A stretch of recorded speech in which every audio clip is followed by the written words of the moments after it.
En este vídeo quiero utilizar el paralelo de la crisis actual, crisis de energía y crisis de inflación, el paralelo con la crisis que tuvimos también de energía y de inflación de los años 70. Y me voy a centrar solamente en la primera parte de esa crisis, es decir, en el primer pico de inflación. En un vídeo anterior comenté las tres oleadas y todo lo importantísimo que supone que es de cara a los próximos 10 años.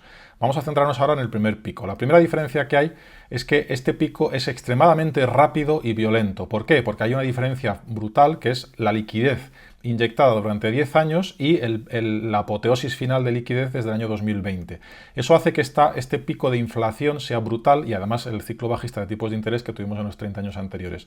Esta velocidad de subida de la inflación es muy superior a la velocidad de la inflación que en los años 70 empezó a finales de los años 60, pero fue progresivamente llevada. Tuvimos un primer pico, una primera corrección y luego otro segundo pico, ¿no? Pero realmente esto lo consideramos como un primer impulso de inflación. Entonces vamos a ver el paralelo que tiene y lo que cabría esperar en la bolsa después de este posible primer pico de inflación en Estados Unidos, lo que ocurrió en la bolsa en Estados Unidos después de ese primer pico de inflación.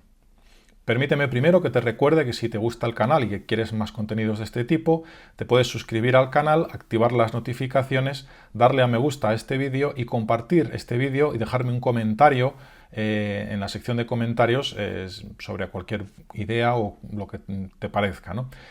Todo eso me ayudará a alcanzar la masa crítica necesaria para que el canal pues, sobreviva a largo plazo. Muchas gracias. Bien, volvemos entonces a la situación de la inflación actual disparada en vertical en niveles que son incluso superiores a los que se alcanzó en este pico. Por supuesto no tiene por qué haber 2, 3 picos, 4 picos. Puede ser una meseta, como he comentado recientemente. Puede ser que las caídas no sean tan violentas o tan volátiles, que la inflación no sea tan volátil, sino que se lo sea menos, o incluso que lo sea más. Algunos analistas ya están hablando de inflaciones por encima de niveles del 15%. Bien, pero vamos a ver qué ocurrió en la bolsa después de ese pico de inflación que acabó, como vemos aquí, a principios de 1970. ¿Qué ocurrió después de ese primer pico de inflación en la bolsa? Bueno, pues esta es la corrección que tuvo el mercado anticipándose a un pico de inflación que ya había. El mercado corrigió anticipándose a lo que después fue una recesión y el mercado americano cayó aproximadamente un 32% desde máximos. Cosa que es muy parecida a lo que ya se ha producido en 2022. Es decir, que los paralelos se van acumulando, va habiendo más paralelos. Bien, lo interesante de esto es que después de que la bolsa hiciera suelo aquí a mediados de 1970, ese suelo de la bolsa a mediados de 1970 lo que hace es ir anticipando pues, que la inflación se va consolidando, se va corrigiendo un poco y el entorno parece como controlarse. Nadie se imaginaba lo que vendría después, ¿no? Lo interesante de esto es que, efectivamente, a medida que la inflación se va controlando y parece que hemos alcanzado un pico y muchos pensaban que ese sería el pico definitivo y nos imaginaban que quedaban dos picos todavía mucho más altos, ese pico que parecía ser el definitivo con la inflación que se controla, que podría ser lo que tuviéramos ahora, eso lo que permitió, lo que provocó es que la bolsa rebotara. Pero no solamente rebotó, sino que lo hizo incluso en vertical, haciendo una especie de zigzag en ABC y que con unos máximos que nominalmente superaron los máximos anteriores. Si tenemos en cuenta la inflación, estos máximos no están por encima, están ligeramente por debajo, porque ya la inflación acumulada a lo largo de esos 5 años pues hace que el poder adquisitivo del dinero en este nivel es muy inferior a estos niveles. Pero sí que es interesante observar la violencia del rebote que puede haber en un entorno en el que la inflación desacelera y bueno, pues las expectativas de recesión no son tan fuertes como se espera, etcétera. Es decir, esto lo que quiero con este vídeo simplemente es abrirnos la mente a la posibilidad de que pueda producirse un rebote que, como siempre, no tiene por qué ser exactamente la historia, no tiene por qué repetirse, pero ya veremos cómo de grande es este rebote que tenemos ahora, en el que estamos. Veremos si además empieza ahora o primero nos queda una última pata bajista para irnos a estos niveles y después ya empezar a rebotar en el SP500. Sería algo que tendría sentido, ¿no? A lo mejor irnos primero hasta este rango y terminar tocando suelo en estos niveles y después, en la segunda mitad del año, eventualmente plantear un rebote. Hay que tener la mente abierta porque efectivamente eso puede ocurrir y en estos niveles, si nos vamos, bueno, desde estos niveles incluso volver a máximos o volver a esta zona, estamos hablando de un rebote del 20%, no tan fuerte como el de los años 70, pero podría ser.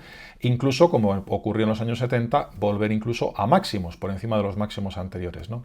Hay que estar preparados para esa volatilidad, esa gran volatilidad que al fin y al cabo no es más que el reflejo de la gran volatilidad creciente que hemos tenido en los últimos años y de esta aberración de subida de la bolsa totalmente artificial, provocada por un exceso de liquidez que estamos ahora corrigiendo solamente en parte. Por lo tanto, si el mercado decide irse incluso a niveles del 61% en el SP500 sin deflactar, podríamos irnos en los próximos meses a lo mejor a este nivel, y en el momento que se produzca el rebote desde esos niveles, eventualmente pues rebotar incluso, pues volver a estos niveles sería rebotar un 30%, ¿no? Es decir, nos quedaría esta caída y luego rebotar al 30%. O el plan B sería que el rebote actual ya fuera sólido y pudiera incluso plantearse pues volver a estos niveles, volver a zona de máximos, o incluso plantear un doble techo, o como hizo en los años 70, superar ese máximo, hacer una especie de ruptura en falsa al alza antes de que venga la caída fuerte. En definitiva, que estemos preparados para volatilidad.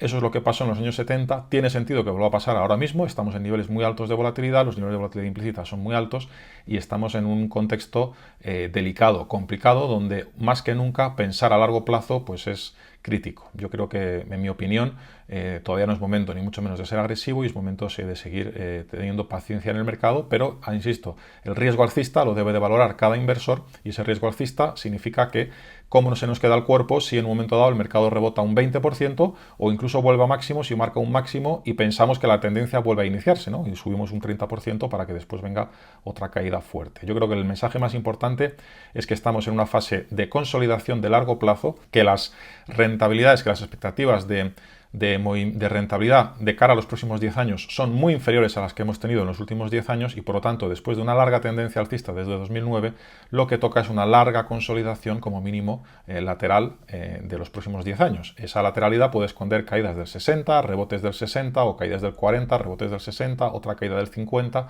etcétera. Es decir, grandes ciclos con fuertes oscilaciones entre medias que dependerán en gran medida de esas oscilaciones que vaya teniendo la inflación pues vamos a ponernos en la próxima década para curarnos en salud. Muchas gracias por vuestra atención a los que habéis llegado a este vídeo y nos vemos pronto en un nuevo vídeo.